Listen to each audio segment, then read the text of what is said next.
Hi everybody, welcome to the DRF Breeding Report. I'm Dan Illman along with Nicole Russo. Two major Kentucky Derby preps were run last week. Nicole and I have already discussed Magnum Moon, the winner of the Rebel Stakes. He's got his own video on the DRF Breeding Report. You can access that on video.drf.com and then click on the Breeding Report tab on the left side of the screen. We haven't discussed the winner of the Jeff Ruby Stakes. And as they turn into the stretch, Blended Citizen very game down towards the inside. Nicole, I know a lot of folks are going to say, well, this is a synthetic race. It may not have much impact on the Kentucky Derby, but this guy's half-brother, he came real close to winning the Derby last year.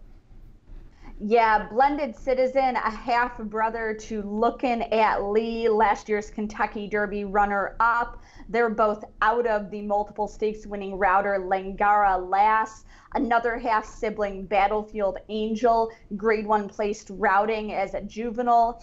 Blended Citizen is by Proud Citizen, who is represented by a pair of Kentucky Oaks winners in Proud Spell and Believe You Can. Proud Citizen was second in the Derby himself. I don't think this is our typical winner of Turfway's signature prep, where, you know, a lot of them have come from very turfy pedigrees and they use that synthetic race as kind of a middle ground. This horse's pedigree to me screams routes on the dirt, and Blended Citizen was soundly beaten in his only tries on dirt, but those were all early in his career at shorter distances. I'd really be interested in seeing him back on the surface, going a longer route. Now that he's got racing experience under his belt, particularly the way, as you pointed out, he was so game down on the inside in this race, I think he's got a very interesting future. And it's also worth noting that the Jeff Ruby Stakes was his first race in blinkers. His first 3 races of his career on dirt, you mentioned at shorter distances while he was still developing. Maybe the blinkers have really put him right over the top. He's still a little bit slow from a Beyer speed figure standpoint. An 83 earned in the Jeff Ruby Stakes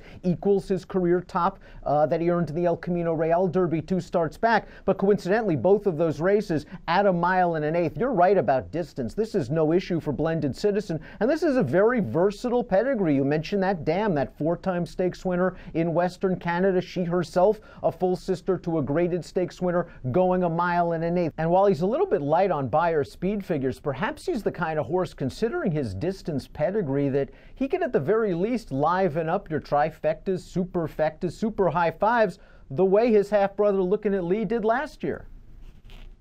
Oh, very much so. As I said, I do think this is a horse with a future. I think he's a horse on the improve, which is certainly what you're looking for at this time of year.